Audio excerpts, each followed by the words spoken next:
akatalekeka. Abantu fenna oyinza okuba olina ky'oyitamu si gwe asoose.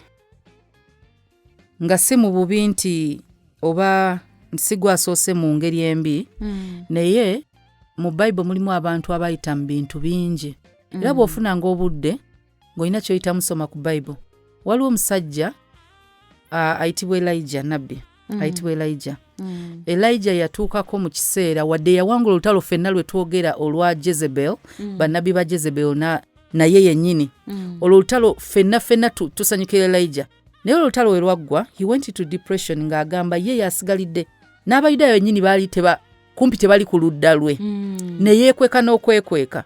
So saagala gamba nti kibi okubeera depressed, it is real. Omuntu osobola ogenda into depression. Naye ky'olina omanya even God is real. Katonda asobola okujja mu mbeera era yajja n'agamba Eriya si yekka gw'alina akasanvu. So buli nsonga yonna ekuleetedde depression, God has an answer.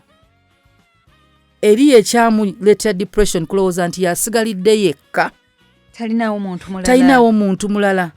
Era amaanyi g'okulivinga gava mu kigambo kya Katonda. God has your word for every situation. Naye tosobola gitegeera nga tosoma Bible. Find time ate tosoma Bible ng'oli mu bizibu. Tandika kati nga toli mu bizibu so that bw'olibeera mu bizibu Mwoyo Mutukuvu ajja kujjukiza nti wendi era nja kukola. Ne bw'oba oli anxious, there is hope. Byonna by'oyitamu kyonna ekikweraliikiriza ne weziba school fees, ne bweba bufumbo bulimu ebizibu, there is a solution. There is a solution.